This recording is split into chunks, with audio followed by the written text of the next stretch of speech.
When Caroline Kennedy endorsed Barack Obama in her New York Times editorial, I was really impressed. I wasn't ready to accept her belief that Barack was a man who could inspire people like her father inspired me, but I sure hoped he was. I wanted more information, but I thought Barack might be the real thing. There were a lot of attempts to question the past of Barack Obama, but they were by hate mongers, people who lied, like people who claimed that he was Muslim, not Christian, people who claimed he was an Islamic terrorist trying to steal control of our government, people who said, well, he won't salute the flag, he won't cross his heart when he recites the Pledge of Allegiance, he won't wear an American flag on his lapel. These rumors were circulated by racist liars and deserve no attention. Unfortunately, these hate campaigns have also served to protect Barack Obama from a real and fair examination of who he really is and what he really believes.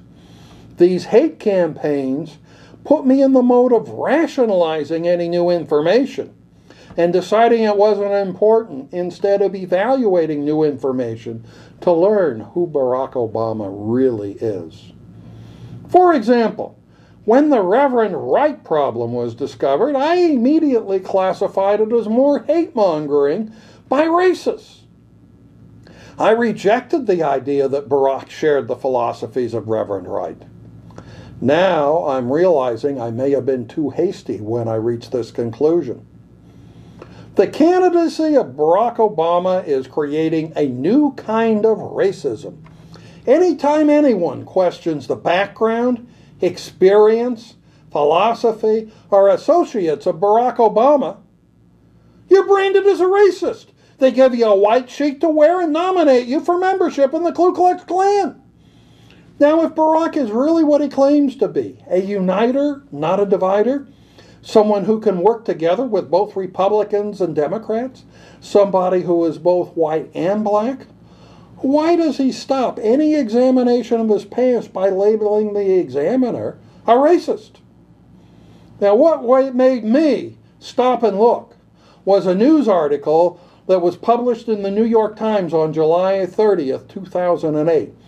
It was written by Jody Cantor, who's a very experienced and senior reporter for the New York Times.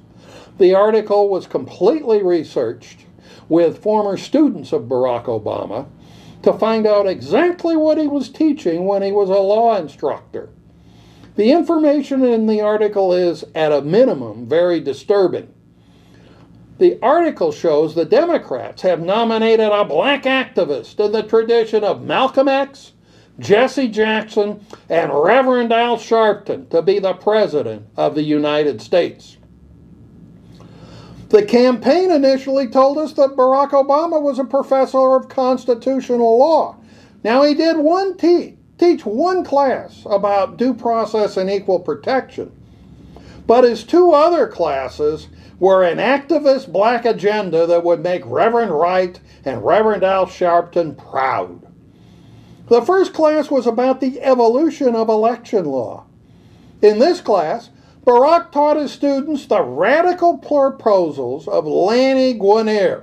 Now, she was Bill Clinton's nominee for Attorney General, who wanted to restructure elections to increase minority representation.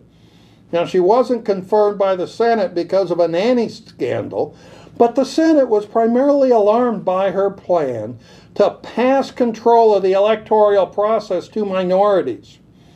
Only a radical black activist would teach and support the Lani Guinier agenda. As frightening as the election law is, the coup de grace is his third class, which he called Racism and the Law. Now, in this class, Barack had his own textbook to examine the essays of Frederick Douglass, who was a black abolitionist living during the Civil War, Martin Luther King, Malcolm X, and some conservative thinkers like Robert Bork. According to his students in this class, he wanted his charges to understand the horrors of the past. So he assigned them to study a 1919 catalog of lynching victims, including some who were first raped or stripped of their ears and fingers, others who were pregnant or lynched with their children, and some whose charged bodies were sold off bone fragment by bone fragment to onlookers. As a Jew, I certainly know the horrors of history. Jews don't have to go very far back to learn about the Holocaust, and it's certainly an experience that deserves to be taught. But all we need to know is that people were killed on a mass scale because they were Jews. The particular cruelties and evil acts need not be studied to impart the horror of the event. Teaching the intimate details of the horror only serves to create and perpetrate hatred in the student towards the present-day German people, even though they also disavowed the horrible actions of their ancestors. Likewise, Barak was correct in teaching the history that black people were lynched, but teaching the intimate details of those lynchings only serves to perpetrate the anger that all civilized people, both white and black, have towards those who perpetrated these wrongs towards our black citizens. Only a radical and angry black activist would feel the need to teach these intimate details to his students to perpetrate the anger that properly existed in 1919, but has no place in the present day. Barak also loved to imitate the clueless way he thought white people might talk. One quote, "Well, why are your friends at the housing projects shooting each other?" Only a radical black activist in the tradition of Malcolm X, Jesse Jackson, and especially Al Sharpton would make these statements. These are not the statements of a half-white and half-black, middle-of-the-road politician. And another quote from Mr. Obama confirms this classification. He said, and I'm quoting now, "On a national level, bipartisanship usually means Democrats ignore the needs of the poor and abandon the idea that government can play a role in issues of poverty, race discrimination, sex discrimination, or environmental protection." These are the words of a divider, not a uniter. This is George W. Bush in a black skin, replacing the ultra-conservative agenda of George W. Bush with a black radical agenda of Reverend Al Sharpton and Reverend Jeremiah Wright. It is true that these statements were made while Barak was a law school instructor, where his job was to initiate thought for the students. Just because he made these statements while he was instructing young students doesn't mean he actually shares these beliefs.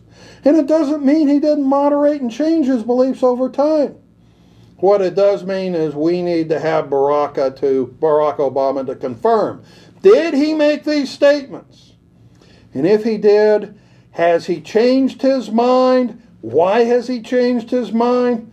But Barack Obama doesn't want to do that. He just wants to use these hate campaigns to protect him from a real and fair examination of who he is today and what he believes today.